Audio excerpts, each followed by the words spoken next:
O Boeing 727 da VASP, acidentado hoje, decolou do Galeão com destino a Fortaleza com 46 libras de combustível, que lhe dava autonomia de 5 horas e meia de voo.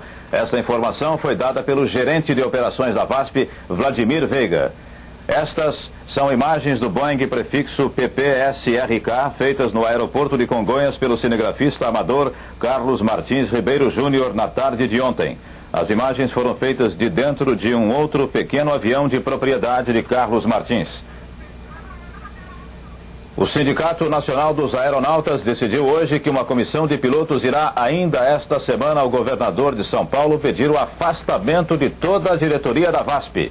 O presidente da VASP, Geraldo Meira da Silva, negou hoje que a empresa esteja forçando os tripulantes a cumprirem horário de voo além do regulamentar. Afirmou que os aviões são submetidos a todas as revisões. No Ceará, o estádio de futebol do Pacatuba, que fica a 10 quilômetros do local do acidente, foi transformado em heliporto para receber os corpos das vítimas. Às 8h30 da manhã, equipes do Exército, base aérea e vários médicos funcionavam como grupo de apoio aos que estavam operando na serra. 4 helicópteros se dirigiam a todo momento para o local do acidente. Condicionados em sacos, os corpos chegaram depois de 2 horas e meia de operação. A primeira coisa que veio à nossa cabeça foi exatamente chegar no local para arrumar uma zona de pouso de helicóptero para que pudesse facilitar o trabalho. Isto é, os helicópteros descendo, principalmente na iminência de verificarmos algum sobrevivente. Essa é a ideia inicial. Mas então nós descemos por um cabo de aço, que era a única maneira que tinha de descer, e ao chegarmos no local verificamos que não tinha condições de montarmos na ZPH, porque o terreno é bastante íngreme e de pedras. Na madrugada do dia 8 de junho de 1982, às 2h45 da manhã, um dos Boeing 727 Super 200 com as cores da empresa paulista VASP e ostentando o prefixo PPSRK, aproximava-se para efetuar seu pouso sob uma fina chuva na cidade de Fortaleza, Ceará, após cumprir mais de um voo na intensa malha de rodas da companhia. Porém, repentinamente, um estrondo foi ouvido em uma pequena localidade nos arredores da capital chamada Pacatuba, acordando a maioria dos moradores que, sem saber, ouviram o maior e mais grave acidente da aviação comercial brasileira. Bom, a história do avião foi um tanto assim quanto triste para todos nós. Era exatamente 2 horas e 45 minutos da madrugada quando houve o problema de uma explosão. Nós acordamos com uma explosão muito forte e ninguém sabia o que era, né? Como se fosse uma bomba de repente. E em pouco tempo a gente, além disso, ouvia o latido dos cães, aí começou a se ver as portas, janelas abrindo, a gente ouviu o barulho das casas abrindo as portas, e a gente também teve a curiosidade de sair para ver o que estava acontecendo. O avião que havia decolado do aeroporto de Congonhas, em São Paulo, e feito escala no Rio de Janeiro, realizava o voo 168, sem maiores problemas até bater e explodir em uma serra durante sua aproximação, causando a morte imediata de 137 pessoas que levava. Na manhã daquele dia, a cidade de Pacatuba acordava agitada. Chegava no município os profissionais de segurança para realizar os primeiros atendimentos e socorros. A aeronave do maior acidente da aviação brasileira não era de propriedade da VASP. A empresa paulista que encomendou seu primeiro 727 em 1977 foi a única empresa brasileira a operar o modelo 200 no país, nos anos 80, chegando a ter um total de 12 unidades de 727 com as suas cores, entre 2 modelos, 100 que operaram como cargueiros vindos da Lufthansa e os modelos 200, na empresa chamados de Super 200, para diferenciá-los dos 727 das outras companhias nacionais. Enquanto aguardava a entrega de algumas de suas próprias unidades e também dos seus novos Airbus A300, a VASP arrendou um 727-212A que havia sido antes da Singapore Airlines, que aqui operou com o prefixo de PPSRK. A aeronave em questão tinha o número serial 21347 e era o avião de número 1282, na linha de montagem da Boeing, tendo voado pela primeira vez em 23 de julho de 1977. Encomendado como 9V SXA pela Singapore, foi entregue para a empresa como 9V SGA em 30 de agosto de 1977 e com menos de 3 anos de uso, foi vendido em 6 de junho de 1980 para a International Lease Finance Corporation, sendo arrendado para a VASP nesta mesma data, operando por 2 anos na empresa brasileira antes do acidente. Ironicamente, o PP-SRK estava prestes a ser devolvido, pois no mês de outubro voltaria para a ILFC, a International Lease Finance Corporation. Não se tem conhecimento de outros acidentes relevantes com o PP-SRK antes da tragédia no Ceará e sua diferença visual para o 727-2A1. Nomenclatura correta dos modelos comparados diretamente na fábrica pela VASP. Estava na parte inferior da fuselagem, que era pintada em um tom de cinza claro, ao invés do metal polido dos demais. Galera, esses são os dados principais do voo, e eu vou estar deixando aí no vídeo para vocês entenderem melhor, entendeu?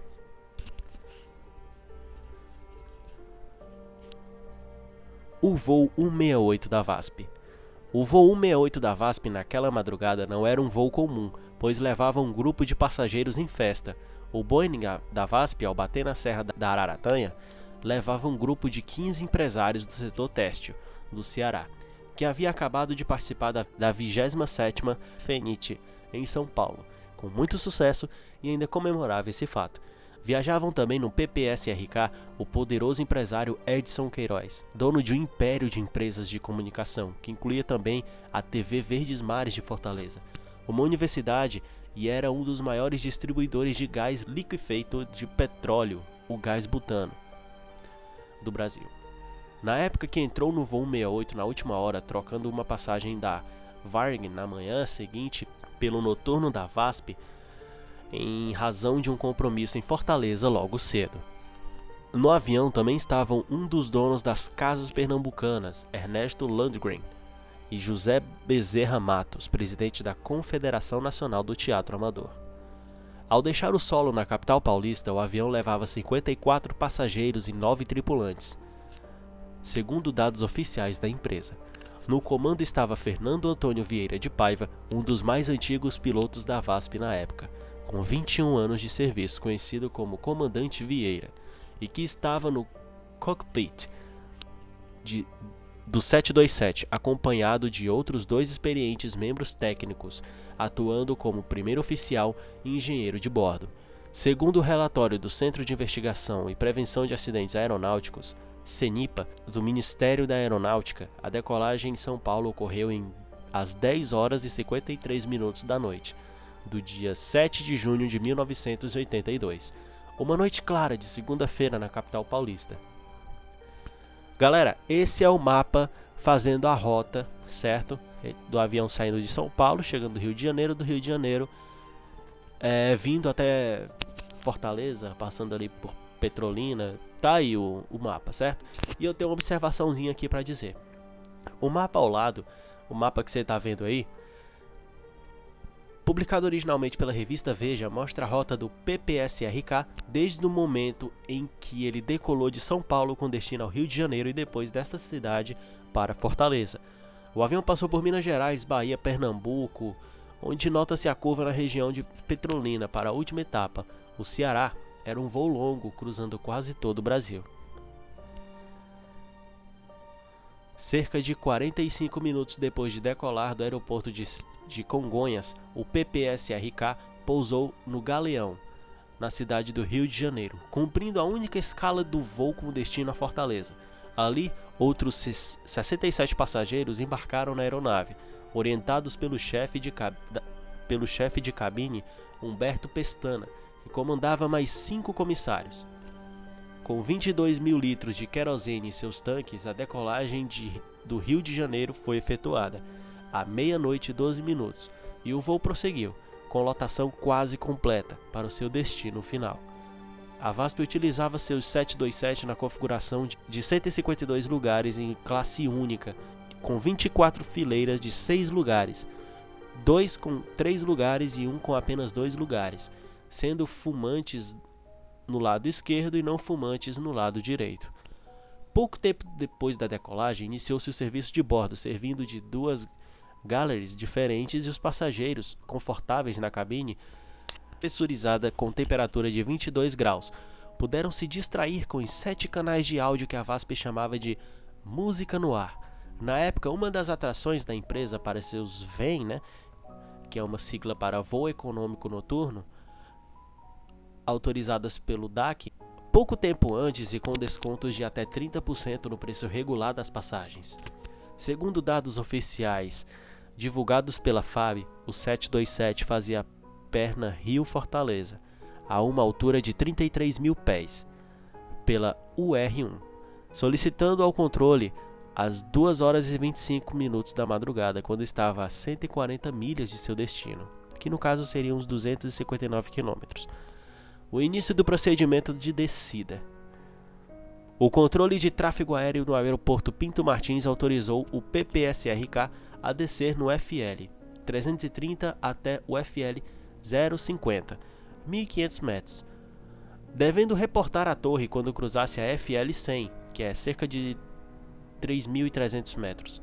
O comandante Fernando Antônio Vieira de Paiva começou a descer da FL 330 a 137 milhas náuticas, que daria 253 quilômetros.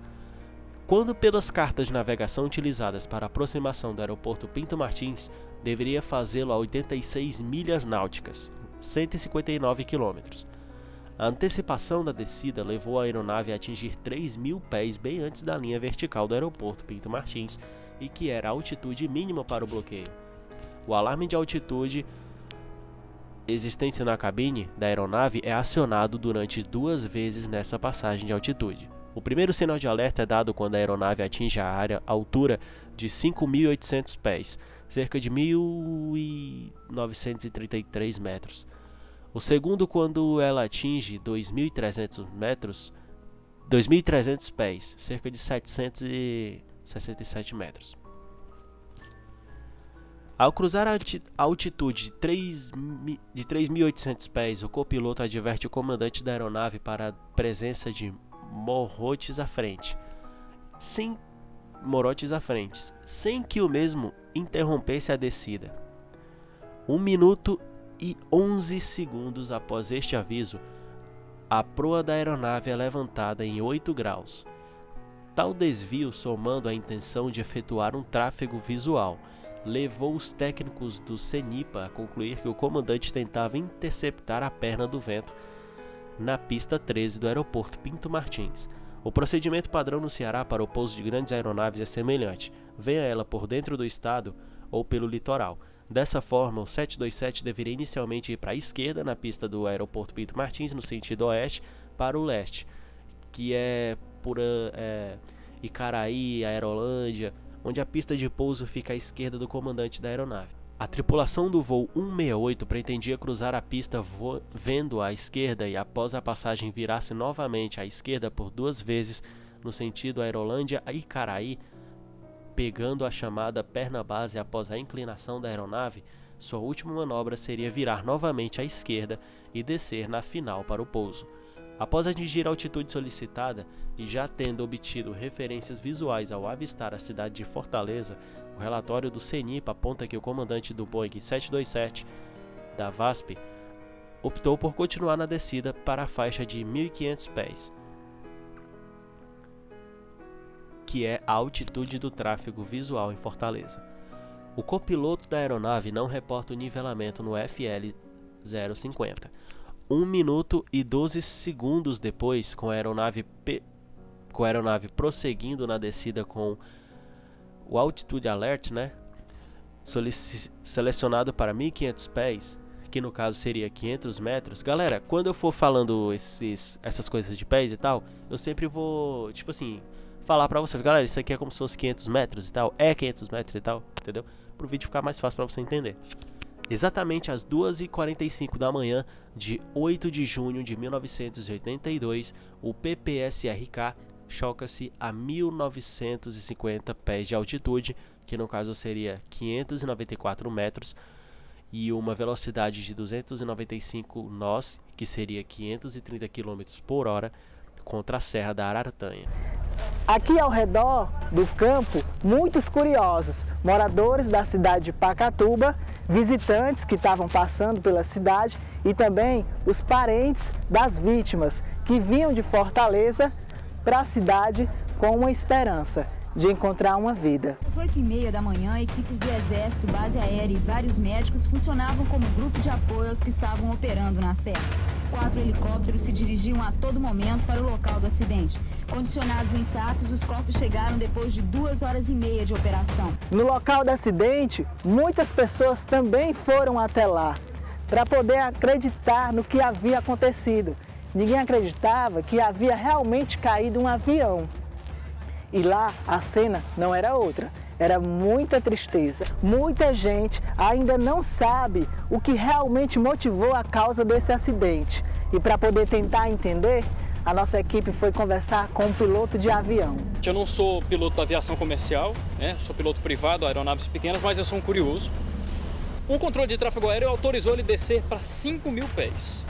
A serra da Pacatuba tem 2.000 e poucos pés de altura, ou seja, se ele tivesse obedecido essa restrição, teria passado sem problemas pela serra. Ele reportou que iria descer para 5.000 pés, só que acabou não cumprindo essa restrição. Ele supõe-se que ele tenha visto as luzes da cidade de Fortaleza e decidiu prosseguir para uma aproximação visual descendo para a altitude de tráfego, que é 1.500 pés aqui em Fortaleza, 1.500 pés acima do nível do solo, para fazer uma aproximação visual. Ele bateu a mais de 500 km por hora, a uma altitude de 1.950 pés na serra. Ou seja, se ele bateu a 1.950 pés e a altitude mínima era 5.000 pés, 4.500 na época, se não me engano, para 5.000 pés, hoje ela é de 5.000 pés. Essa altitude de segurança permanece, 5.000 pés. É uma restrição que nenhum piloto pode descumprir sob pena de colocar o voo em risco. Ele bateu 1.950 pés, ou seja, ele estava em desacordo com as instruções do controle de tráfego aéreo. Na época foi essa a conclusão que os órgãos de investigação oficiais chegaram. A 8 quilômetros de Pacatuba, região metropolitana de Fortaleza. Ainda segundo a FAB, as condições meteorológicas do aeroporto Pinto Martins permitiam operações visuais com ventos fracos, visibilidade acima de 10 km, céu encoberto, teto de nuvens a 600 metros, nuvens altas acima de 600 metros, e temperatura na marca de 24 graus na hora do acidente. A torre que autorizou a tripulação a descer dos 10.000 metros para 1.500 solicitou que ela informasse quando atingisse 3.000 metros. Recebeu o último contato do PPS-RK, quando ele atingiu 2.800 metros e a tripulação disse que estava a 55 milhas, pouco mais de 100 quilômetros do aeroporto. A torre então confirmou a autorização para a descida de até 1.500 metros, pedindo que o 727 mantivesse aquela altura, não recebendo mais nenhum contato por parte do avião da Companhia Paulista. 5 minutos após o último contato via rádio, o 727 entrou no chamado período de perigo e a Torre de Fortaleza acionou o serviço de busca e salvamento da FAB no local, temendo por um desastre que já ocorrerá. O destino do PPS-RK estava selado e com ele estava também o de 128 passageiros e 9 tripulantes. Logo depois deste acidente, a VASP trocou a denominação do voo entre São Paulo e Rio de Janeiro Fortaleza de VA168 para VA254. Impacto fulminante. Moradores da cidade como Antônio Fernandes disseram ter ouvido uma forte explosão, seguida de um ligeiro tremor de terra, que acordou quase todos em Pacatuba. Segundo ele, várias pessoas saíram às ruas na chuva fina após a explosão e olhando para a Serra da Aratanha. Imaginavam o que teria ocorrido.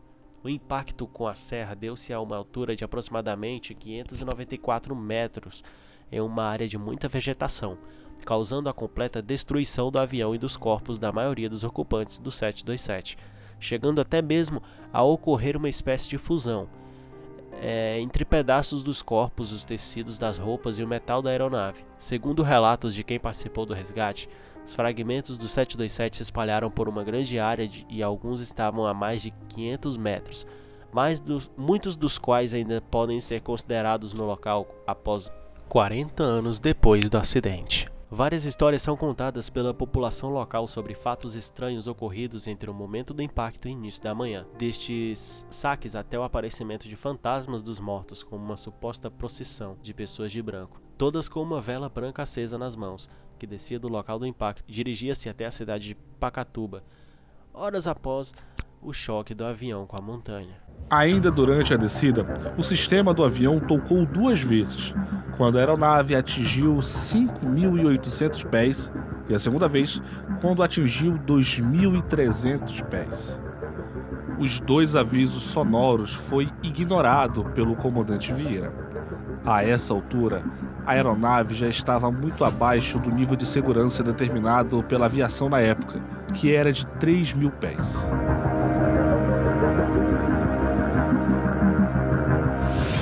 Cerca de 10 segundos antes do acidente, o copiloto questiona o comandante Vieira sobre a presença de um morro à frente da aeronave. Em voz com tom tímido, o copiloto reforça, questiona se tem um morro à frente. O comandante Vieira parece não entender o aviso.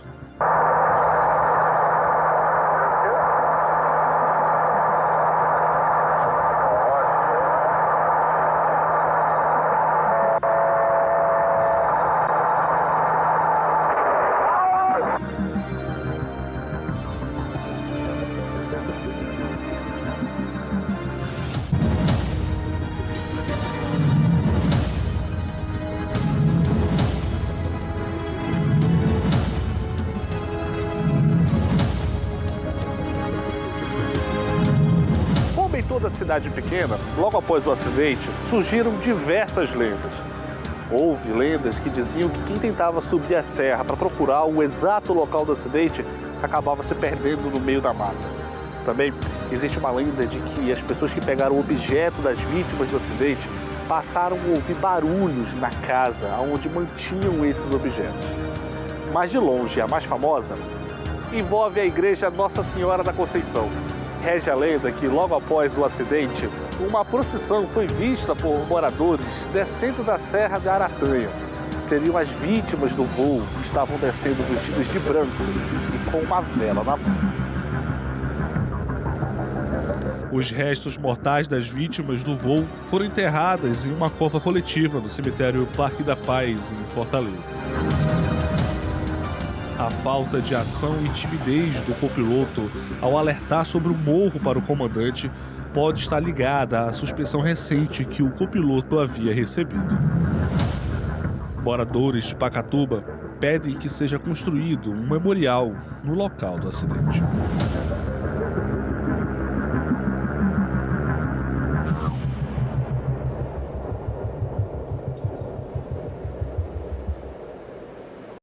Se você gostou desse vídeo, clica no gostei, se inscreve no canal. Eu fui aqui muito detalhista, né, em relação aqui a hora, modelo do voo e tal. Mas, gente, para histórias como essa, você tem que ser realmente muito detalhista para não deixar perder nada. E pode ser até que eu tenha falado algumas coisas erradas aqui, mas se você já tiver por dentro do assunto, comente aí embaixo também. Clica no gostei, se inscreve no canal. Eu quero agradecer aqui ao Jorge Tadeu, que, cara, me ajudou bastante aqui com esse vídeo. Ele é um roteirista, cara, maravilhoso, jornalista, escritor, roteirista, cara, muito obrigado. Vão conhecer o site dele que vai estar aí na descrição, certo? Acidentes Aéreos Históricos. Quero deixar aqui o meu agradecimento a ele. Acesse o blog dele, o site dele, acho que ele tem Instagram também. Galera, o site dele é muito legal, cheio de conteúdo massa. Eu espero que você goste também, do mesmo jeito que eu gostei, certo? É nóis, até o próximo vídeo.